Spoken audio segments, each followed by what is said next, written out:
Alright YouTube, what's up? It's Magnus. Today I'm going to show you how to recharge your AC system on your GMT400 vehicle. Now you can apply this knowledge to other vehicles as well, because we're going to show you some of the equipment you're going to need, and we're going to show you how to read the gauges on an AC manifold so you know what to look for, and also know that you're actually charging the system correctly. You're going to need a vacuum pump.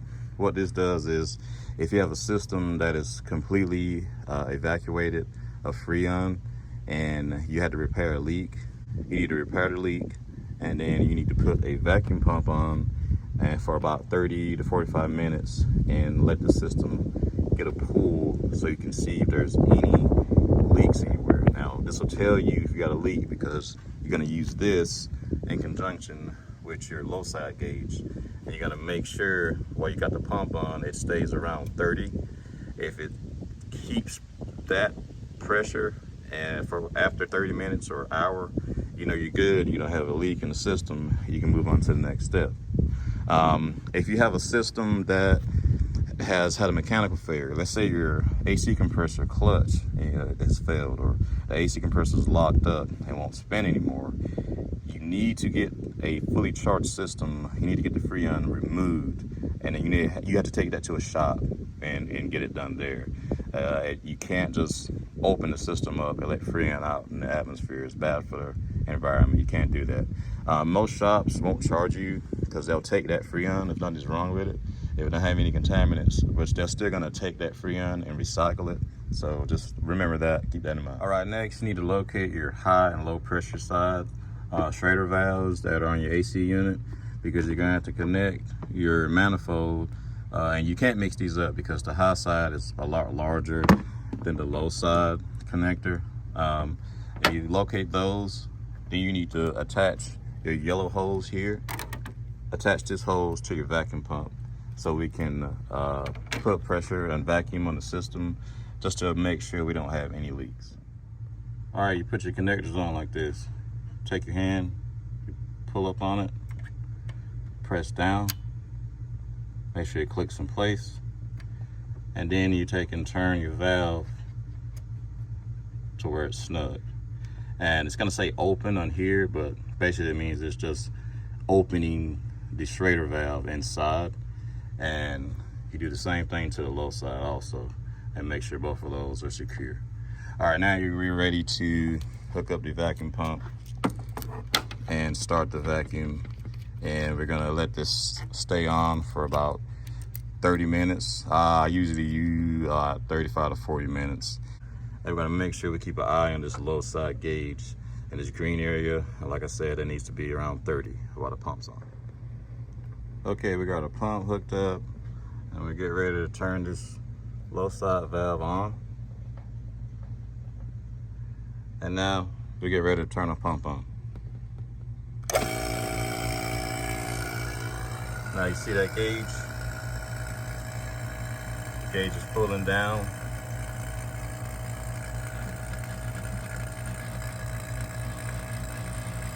Pretty good.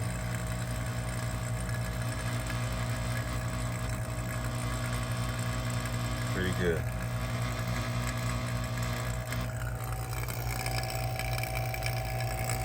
Not too nosy. Also, this one has an actual muffler. If you get one of these pumps and it's got a cap on it, make sure you remove the cap, because it has to have, it has to breathe. So if you got this closed up, it won't work right. All right, man, that looks good. So we're gonna leave this on, and it's right where we want it. And it's not moving at all either. That's good. That means we have a nice sealed system. And like I said, we're gonna leave this pump on for about 30 to 45 minutes. And if you got 30 to 45 minutes, I tell you what you can do. Go over to Magnus Prime E1's YouTube channel. Check out some of my videos. I guarantee you'll find something that you like. Like, comment, subscribe. That was a shameless plug. Please forgive me for doing that shit. Anyway. And the whole reason that you have to vacuum the system out after a repair is because the vacuum removes any moisture that's in the system, and you don't want moisture in your AC system because that is very bad. It can cause damage to your accumulator, you can cause damage to your compressor. You don't want any moisture in there. Only thing you want in the system is Freon, and it changes from liquid to a gas. That's the only thing you need inside the system. Moisture water does not belong in the AC system. That's the reason for this pump. All right, when we're done, after our time periods lapse for our 30-40 minutes, we're going to shut the valve off, and we're going to cut the pump off, and we're going to make sure the valve is nice and tight, and we're going to wait about 10 to 15 minutes and make sure that that needle does not move from 30 inches of mercury. The reason why we don't want it to move is because if it does, that means we still have a leak somewhere in the system. We got to find it and repair it. But if after 15 minutes that needle still is in that position, it hasn't moved at all, after shutting the pump down and shutting the valve off on the manifold, we're good to go and go on to the next step. All right, guys, it's been about 30 minutes, well, about 35 minutes. We're getting ready to shut this valve off, and then we're gonna shut off the pump, and then we're gonna wait about 10 to 15 minutes and see if this needle moves at all. If it stays in place where it is now, we're good, there's no leaks, we can move to the next step. If it moves, then we've got a leak somewhere. We gotta find the leak before we refill this system with Freon. Okay guys, it's been like 15 to 20 minutes. A needle has not moved. That means that our system is holding vacuum and there's no leaks.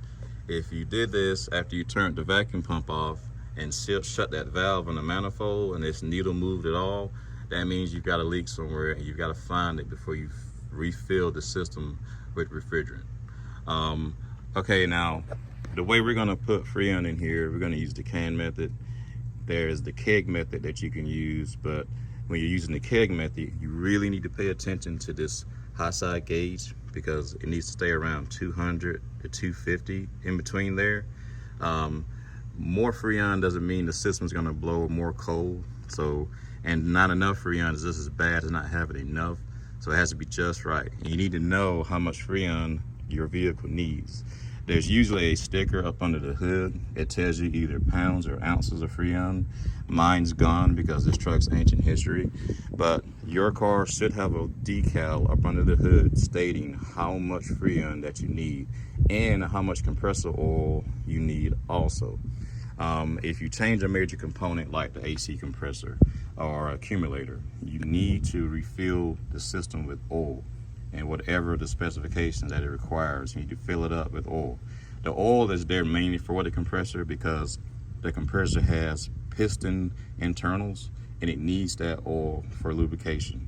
Okay, this system now, I did a rear AC delete a few weeks ago. I got a video of that and me replacing all the AC lines and orifice tube. So by replacing all those components and deleting the rear AC, now I only need 36 ounces of Freon, which translates to 2.25 pounds of Freon. I'll say that again, 36 ounces of Freon, which translates to 2.25 pounds. If you have a lesser amount, because these cans come in 12-ounce increments, you're gonna have to get a digital scale and actually measure the last can so you can get the right amount in. But I kind of got out lucky because these are 3 cans, all 3 cans equal up to 36 ounces. I'm gonna put in 2 cans and then I'm gonna start the truck. These cans have to have this valve. This is a self-sealing valve. You just hand tighten, get as snug as you can. You're gonna be charging the system through the yellow line. And then when you get ready to start filling the system, you'll turn this and it'll puncture the can, and then this line will be filled with Freon. Now, before you actually break the blue valve, which is the low side valve, to fill the system, you need to crack this yellow line open because when we took it off the pump, air got in the line. So you basically have to purge this line and just unscrew it by hand, and it'll let Freon fill the line and come up, and then you just close it back with your hand, and then you're good to go. You start filling the system. Okay guys, we're filling the system. We've purged the line. You can see your sight glass there. You see the Freon going in. A pro tip, when you're filling the system, just turn the can upside down. You need to have it upside down too also when you're purging that yellow line to get any air out. And just kind of give the can a few shakes. And like I said, you're gonna keep an eye on your gauges there until you don't hear any more Freon going into the system. And you'll see that sight glass empty. See that? And your can's under pressure, just like an aerosol can, so it's gonna push out any contents that are in here. And like I said, let's give it a few shakes. Want to make sure the can is completely empty. Okay, you see it's still holding there. We're good to go. Like I said, we've got good vacuum. We don't have any leaks. And now you see that the high side gauge moved also, because we are filling the system now. Okay, we're getting ready to add the second can. I'm gonna go ahead and start the truck. Remember, when you're changing cans, if you're doing the can method, each time you remove and put a new can on the yellow line, make sure you purge the line of any air. And always make sure the can's upside down where you're purging, so Freon comes out. All right, we're getting ready to start the truck, and then we're gonna open the blue valve, which is the low side, and add the second can. You see the sight glass is full. That means the Freon is inside the line and there's no air. Okay, we got the truck running. We got the second can, it's about done. We're watching our gauges. Our high side gauge is up to 200 PSI. And the low side gauge is around between 40 and 50. The AC clutch is working now like it's supposed to. It was short cycling because we didn't have enough Freon in the system, but now it's staying on now. Like I said, this is our second can. All right, the second can's done. We're getting ready to close the blue valve back off and add our final can in. And then we're gonna go inside and check to see how cold the air is coming out of the vents. That way we know we've got enough Freon refrigerant inside the system. Now if it's really hot outside like it is here, it's about almost 100 degrees, feels like, take a water hose and wash the front of your condenser. And what it'll do is it'll drop that high side gauge down so you can make sure we're getting the right charge. And now, since I did that, the system's cycling on and off. We still have to add one more can, but as of right now, we're just basically doing functionality and simulating the truck going down the road. So like I said, you need to spray the front of your condenser off with some cold water. And like I said, just check the system to make sure that it is on the right pressure and load. And like I said, this simulates the truck going down the road by doing this. We're getting ready to add our final can in, and then we're gonna go in and check to see how cold the air is. It's cold right now, but it's not quite where we need it at yet. And like I said, we need 36 ounces, and that's 3 cans. Okay guys, we're putting our final can in. Keep an eye on our sight glass here. Look at our high side pressure gauge, we're around 200. And this can is almost empty.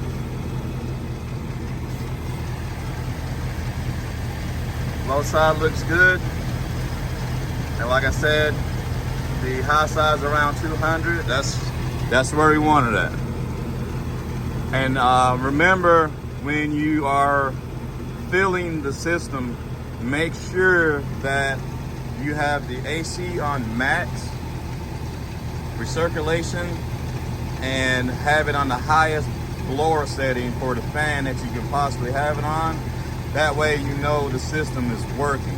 If your AC compressor is short cycling and the settings inside the car or truck is on max, that way you're gonna know you got a problem somewhere in the system, because with the system on max, your compressor runs constantly. When you have the climate control on normal settings, you're gonna get a cycling of the compressor letting you know that the system's working. But if you got it on max and it's short cycling, you know you got a leak somewhere, you don't have enough Freon. See, now we've got this final can in. The system's not short cycling anymore. It's running constant. That's what you want. Our pressure is around 200 on the high side. Side glass is empty, and we're done filling the system. All right, guys, we're sitting in the truck. It feels fantastic in here. I've never had, the AC's never been this cold before. It feels really good. Like, I don't have a, wow, it's really cold, man.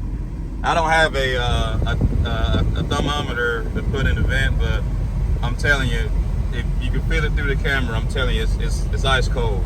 Feels really good.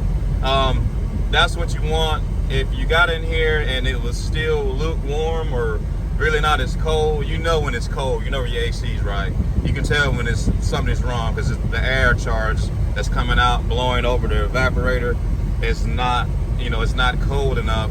You're gonna know you got a problem with your AC, and then you're gonna take your vehicle in for service. All right, now in here, what we did, we got a new fan. Our fan was old, it was shot. We got a new fan relay. I did a video on how to install a resistor. You can go on my channel and watch that. And we got a new climate control system. Ours is pretty old. The actual AC switch for the high and low for the fan control, it burned out. And for the money of what these cost, you can just buy a new one. Plus, it kind of cleaned it up in here with the new dials. It makes it look a little nicer in here. But yeah, guys, AC is nice and cold now. The thing to do is when you're done charging the system, see everything's sweating, it looks good. When you're done charging the system, removing the low and high side connectors, the vehicle needs to be running so there won't be a lot of pressure when you're trying to remove the valves. So we're getting ready to do that now. Okay guys, we removed our manifold. We removed the couplers from the high and low side. Make sure you replace your dust caps. But yeah guys, that's it. Like I said, you can apply this knowledge to your GMT400 vehicle or really any vehicle if you're trying to recharge a system that has had a leak or a mechanical failure. Remember, if you do have a mechanical failure like a compressor and you got a fully charged system, you need to have that refrigerant removed professionally at a shop. Don't just let it out into the atmosphere.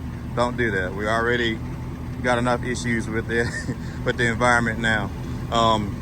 Also, if you have a system like mine, which just had a leak and it leaked out anyway, can't do anything about it because it leaked out.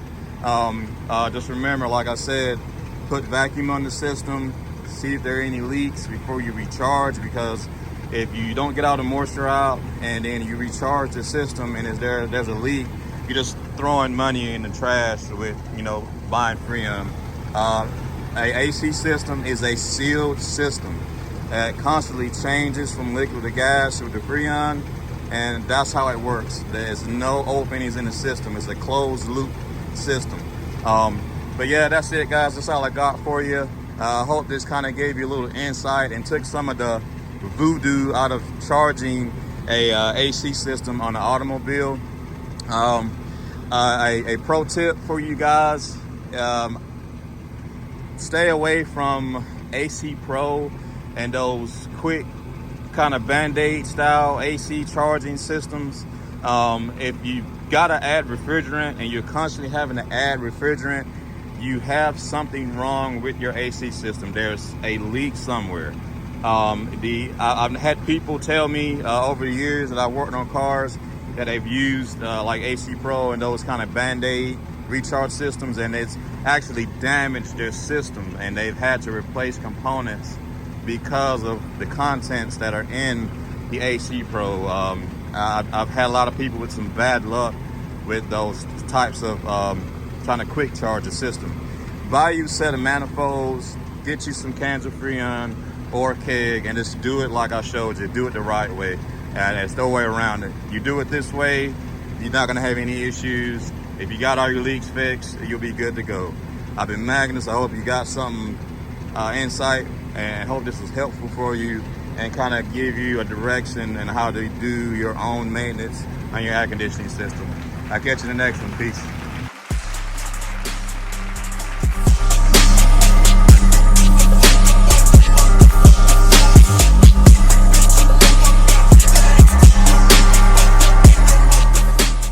Arm yourself. Advanced Armor Light Firearms.